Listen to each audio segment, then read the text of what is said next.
What up, young spirits? It's Moe Bucks, and what you're about to witness ain't normal TV. This right here is legendary. 100 wild, jacked up men, one gorilla built like a tank. Who survives? Who folds? Who folds? You already know.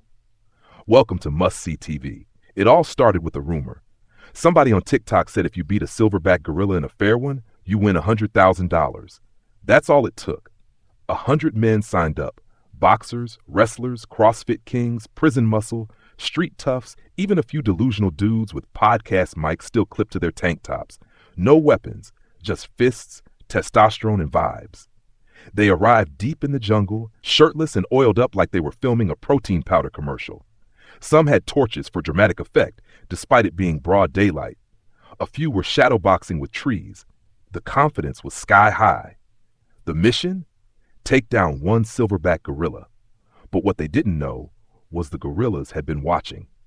From high atop the ridge, Silverback Buck Master stood at the entrance of his cave, binoculars in hand, shirt open, chest wide.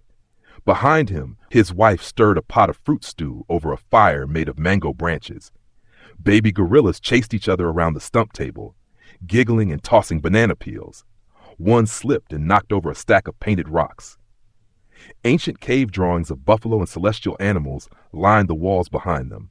This was not just a home, it was a community. Buckmaster lowered the binoculars, shook his head, and called for a Zoom meeting. 4 screens popped up, each with a different elder silverback posted in their own cave, families lounging behind them, one wearing reading glasses made of twigs. They had received word. The 100 were coming, and Buckmaster, wise and calm, laid out the plan. They think they fighting me, he said, but we will spring from all places. This ain't no street fight. This is ancestral ground. These vines carry memory. These trees got stories. And just like that, the strategy was set.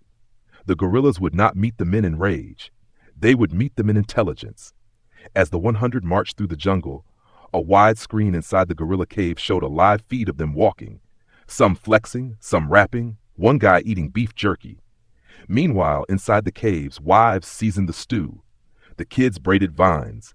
Silverback toddlers played hop vine while humming Eye of the Tiger. Then it happened. The men reached the edge of the gorilla homeland. Silverback Buck Master stood across the ridge, arms folded, energy calm but unshakable. The men slowed, confused. One guy tried to crack his knuckles but failed. Buckmaster stepped forward.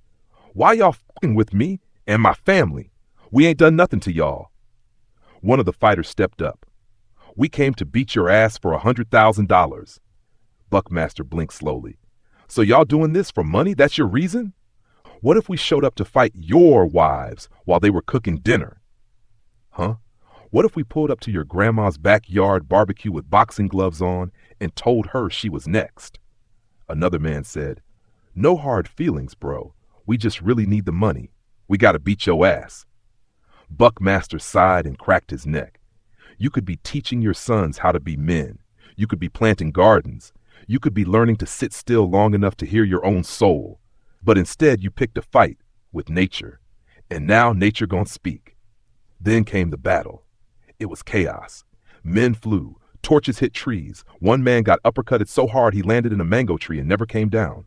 Buckmaster spun like a jungle cyclone, knocking out 10 at a time.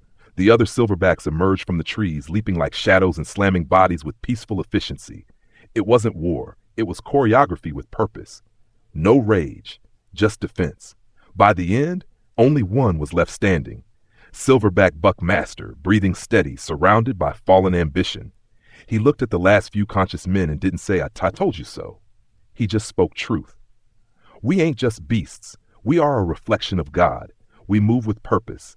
We protect what's ours. We laugh, we teach, we cook, we raise families. We don't start wars, but we finish nonsense. He looked around one last time. Man was supposed to seek peace through inner thought, not war over prize pots. He walked back to his cave. His children ran up and hugged his legs. His wife handed him a carved wooden bowl of stew. The sun set behind them as drums echoed deep in the jungle.